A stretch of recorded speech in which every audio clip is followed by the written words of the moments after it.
Hi, I'm John Child. Well, the joke is I'm the gentle rental yentle. No, the mental gentle rental yentle.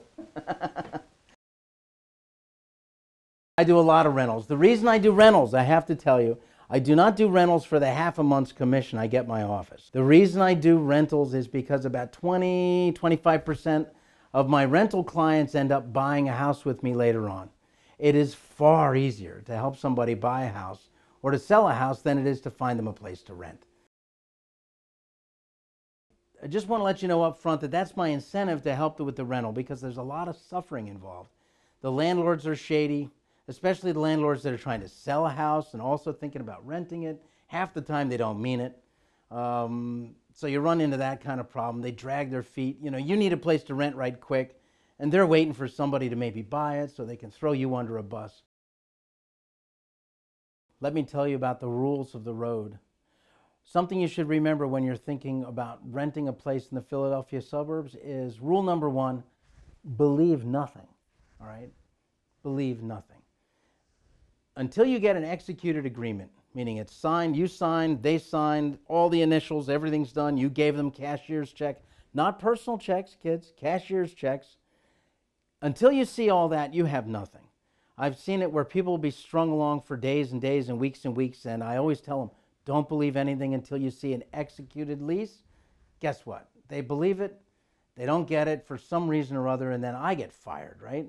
So rule number one is believe nothing. Rule number two is you do not want to let the perfect be the enemy of the perfectly good.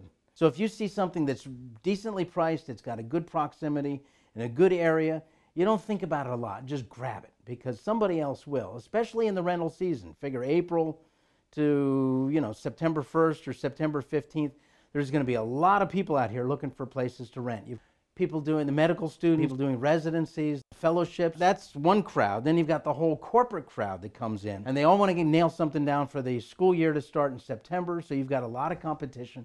There's not a lot of nice stuff out there. So when you see something nice, grab it. The other rule is do not lowball cream puffs. If you see a place that's really nice and it's really put together and it's priced right, guess what? Don't think about it.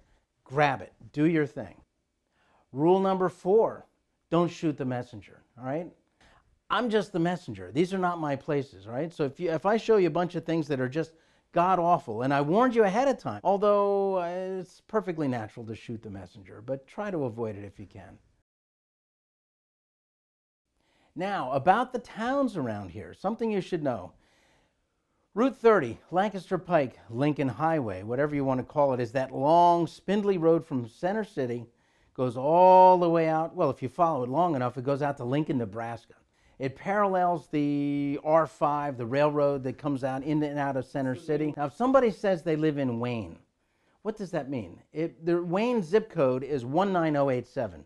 This is a gigantic area that encompasses all of Wayne proper, the little tiny shopping district that is Wayne, the railroad stop of Wayne. That huge chunk of ground between Valley Forge Road and the Gateway Shopping Center and 252 on the way to Phoenixville. You've got South Devon, Little Chicago. It covers 3 different counties. You've got a piece of Tredyffrin Township in Chester County has a Wayne zip code. That piece of Upper Marion Township in Montgomery County. And then you've got the bigger chunk of Delaware County, that's Radnor Township. So here you'd say, I live in Wayne. Well, what does that really mean? And then you've got the Radnor School District, you've got the Upper Marion School District, and you have the Tredyffrin Easttown School District, all of which are included in the zip code of Wayne.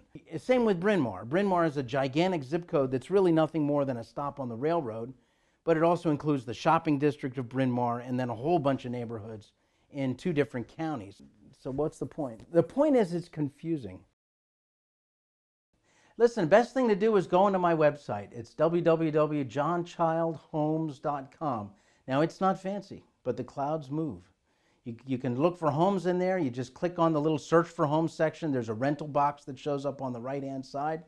You can also email me or text me or send me your email, and I can send you the PDF file. I've got a big 21-page attachment that includes what a sample lease looks like, what a rental application looks like, 7 steps to how to secure a rental unit around here. I've got zip code maps, school district maps, all kinds of interesting things to look at, things that'll be a big help You can call me at 610-203-6458. And thanks for your time.